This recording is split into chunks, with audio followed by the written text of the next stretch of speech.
제가 얼마 전에 들은 얘기인데요. 이 얘기를 한번 듣고 나니까 한동안 이 생각을 떨쳐버릴 수가 없는 거예요. 여기서 제가 팁을 드릴게요. 이게 핵심 포인트입니다. 안녕하세요, 태아입니다. 왜 우리 인스타그램이나 핀트레스트 같은 SNS에서 깔끔한 집 인테리어 사진을 보면 너무 마음에 들지만 막상 정확히 그 사진에서 어떤 점이 좋은지 또는 어떤 방식으로 그런 깔끔한 분위기를 내는지 딱 짚어서 말하라 그러면 또 잘 모르겠잖아요.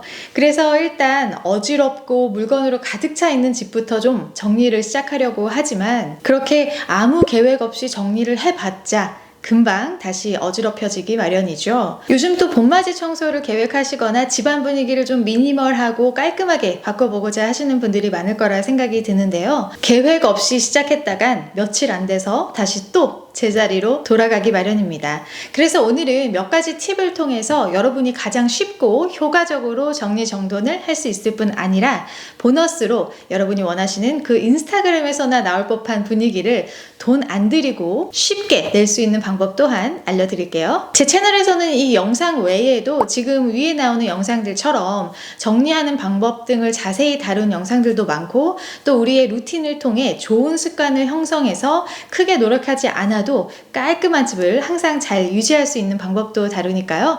아직 구독 안 하셨다면 지금 구독하셔서 요즘처럼 축축 처질 때 올해 봄이 다 가기 전에 여러분도 한번 깔끔한 집으로 바꿔서 분위기 전환 해보시자고요. 집안을 둘러보면 분명 비교적 쉽게 큰 고민하지 않고 버리거나 정리해버릴 수 있는 것들이 있죠. 예를 들어 서랍 안에 지저분한 것들이나 한 10년 쳐다도 보지 않았던 박스들이나 유행이 지나 도저히 입을 수 없는 옷 등이 있는데요. 반대로 좀 고민이 되고 쉽게 버릴 수 없는 것들도 있습니다.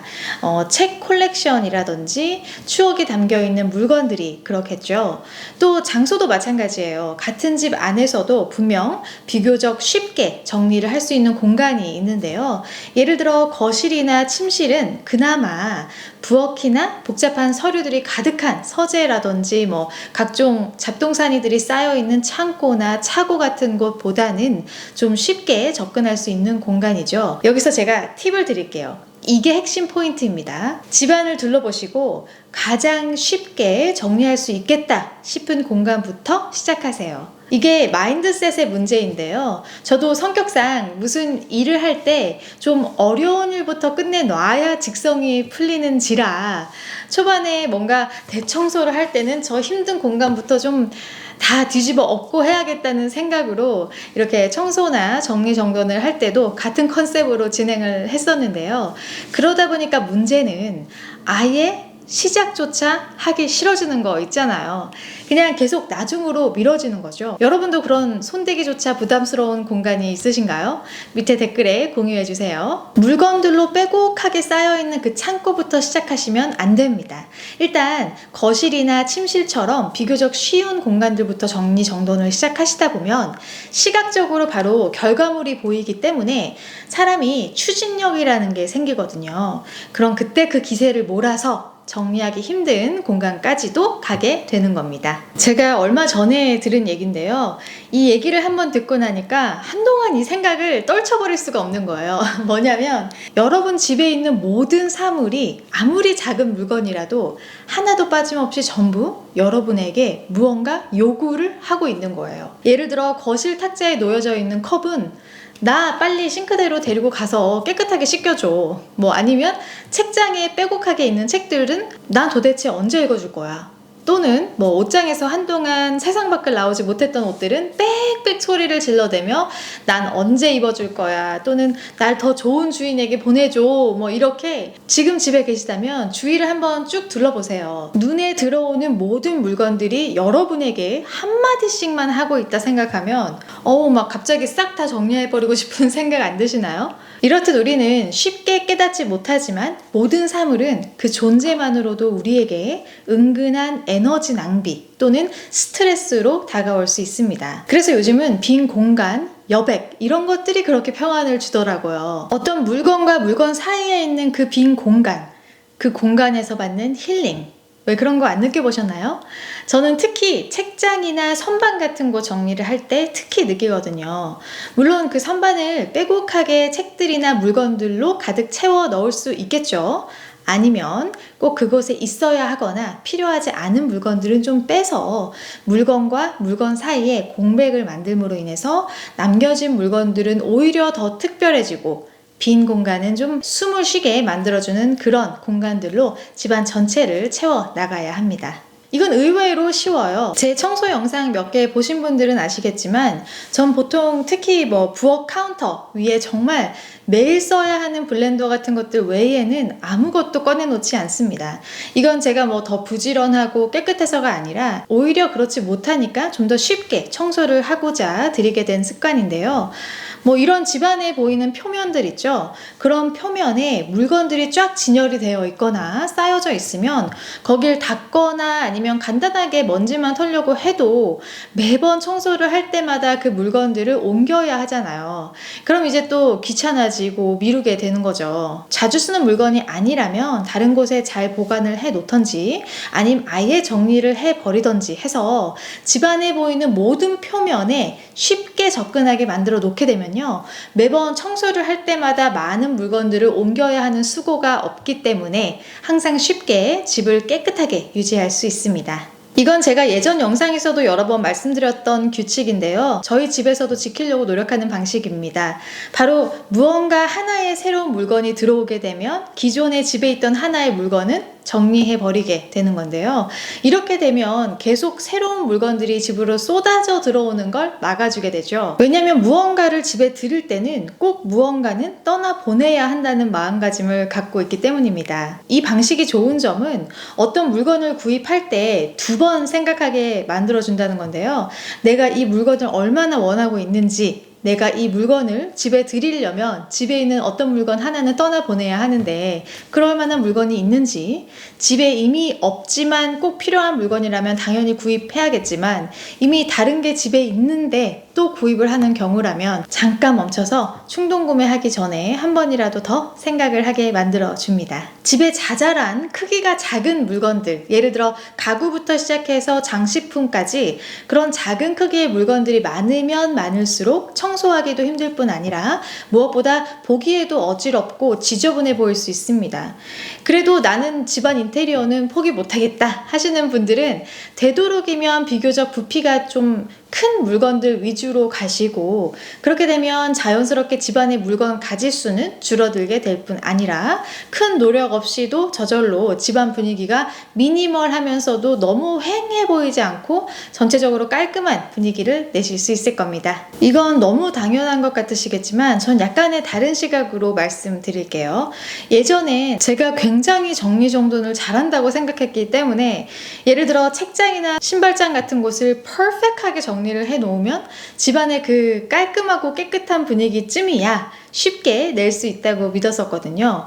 근데 여기서 문제는 신발 30개는 아무리 완벽하게 나열이 되어 있다고 하더라도 여전히 30개의 신발로 보여지고요. 옷장 한쪽에 있는 20벌의 코트들도 수십 권의 책들도 다 마찬가지입니다. 집안에 소유하는 물건이 많을수록 자연스럽게 따라오는 결과는 결국 여러분의 집 안에 불필요한 물건들로 빼곡하게 쌓이게 되고 결국 집안 전체 분위기를 바꿔놓게 됩니다.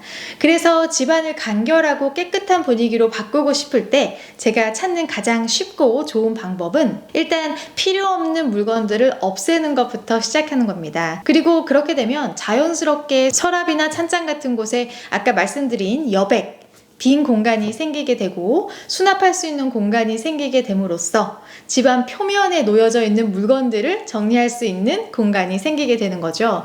이건 마치 하나의 사이클처럼 돌아가게 됩니다. 그래서 이렇게 불필요한 물건들을 없애는 단계를 제대로 밟으신다면 제가 자주 말씀드리는 청소 루틴, 정리정돈 루틴 같은 습관이 여러분이 생각하시는 것보다 훨씬 쉽게 몸에 배이게 되는 겁니다. 이번엔 비교적 쉽게 깔끔하고 깨끗한 집안 분위기를 낼 수 있는 팁인데요. 바로 색상은 옅게, 패턴은 단순하게, 그리고 전체적으로 데코레이션은 가볍게 유지하는 건데요. 여러분 그런 말 들어보셨죠? 진정한 페피가 되기 위해선 자신이 외출하기 전에 하고 싶은 액세서리들을 착용하고 거기서 마지막으로 단 액세서리 하나를 빼라는 말을 들어보셨을 텐데요. 전 이걸 집에도 적용할 수 있다고 생각합니다. 전체적으로 옅은 뉴트럴 톤을 유지하는 게 포인트인데요. 왜냐면 그런 뉴트럴한 색상은 같은 공간을 넓게 느껴지게 만들어주고 산만하게 보이는 걸 막아주기 때문이죠. 그래서 전 집안의 가구나 데코레이션을 고려할 때 주로 베이지 색상이나 부드러운 회색이나 흰색을 즐겨 찾는 편입니다. 밝고 쨍한 색상과 패턴은 아무래도 좀 산만하게 보이기 마련인데요. 물론 자칫 심심하게 보일 수 있는 분위기의 포인트로 이러한 컬러 아이템을 배치하는 건 나쁘지 않겠죠. 제가 즐겨 찾는 방법 중 하나는 컬러나 패턴의 다양성 대신 질감의 차이로 포인트를 주는 겁니다. 예를 들어 침구나 소파 위에 놓인 쿠션들도 대부분 같은 톤이지만 복슬복슬한 털의 텍스처와 까끌까끌한 리넨, 그리고 부드러운 면의 텍스처 등 다양한 질감의 차이로 같은 톤이지만 심심하지 않게 차이를 줄 수 있겠죠. 이건 벽면을 꾸밀 때도 적용시키는데요. 예전엔 제가 벽면이 헝하게 비어있는 꼴을 못 봤거든요. 그래서 꼭 뭔가를 채워 넣어야 직성이 풀려서 정말 많은 것들로 벽면을 꾸몄었는데요. 지금은 이렇게 포컬 포인트 벽이 아닌 이상 대부분의 벽에는 아무것도 걸어놓지 않습니다. 제가 느낀 건 그렇게 벽에 걸려있는 많은 장식품이나 액자들이 결국 시간이 좀 지나면 마치 백색 소음처럼 느껴져서 그것들이 거기에 있다는 것조차 느끼지 못하고 아무 의미가 없어지더라고요. 그래서 요즘은 꼭 필요한 액자나 장식이 아니고서는 벽에 아무것도 걸어놓지 않고 또 예전과는 다르게 빈 벽을 채워 넣어야 한다는 생각을 버리게 됐습니다. 예전에는 정말 비어있는 흰색 벽이 그렇게 눈에 거슬렸거든요. 근데 이제는 그런 비어있는 벽이 오히려 여러 장식이나 액자들로 채워져 있는 벽보다 훨씬 더 느낌있게 와닿고 있습니다. 자, 마지막으로 이건 많은 분들이 간과하지만 어떻게 보면 가장 중요한 건데요. 정리정돈을 시작하기 전에 가장 중요한 단계는 바로 나도 할 수 있다 라는 믿음입니다. 많은 사람들이 이 믿음이 얼마나 중요한지 깨닫지 못하는데요. 여러분도 깨끗하고 깔끔한 집에서 살 수 있다 라고 믿는 게 정리정돈의 가장 기본이자 꼭 필요한 단계입니다. 많은 사람들은 그동안 오랜 기간 어수선한 공간에서 살아왔고 또 항상 그런 집에서 자라왔기 때문에 그냥 나는 그런 사람이다, 또는 항상 깔끔하고 미니멀한 집을 만드는 것 자체가 부담으로 와닿거나 아예 불가능하다고 생각할 수 있는데요. 여러분도 할 수 있습니다. 여러분도 할 수 있어요. 제가 오늘 드린 팁들만 기억하신다면 얼마든지 여러분도 미니멀하고 깨끗하고 깔끔한 집을 유지하시며 살 수 있습니다. 하루아침에 바뀌진 않겠죠. 스텝 바이 스텝, 서랍 하나하나, 아이템 하나하나 시간은 걸리겠지만 할 수 있습니다. 나도 할 수 있다는 믿음이 중요합니다. 그리고 바로 시작하세요. 오늘은 여기까지입니다. 여러분의 삶을 건강하게 만드는 루틴 영상 놓치시지 않도록 가시기 전에 구독하시고 영상이 마음에 드셨다면 좋아요도 잊지 말아주세요. 전 그럼 다음 영상에서 찾아뵙겠습니다.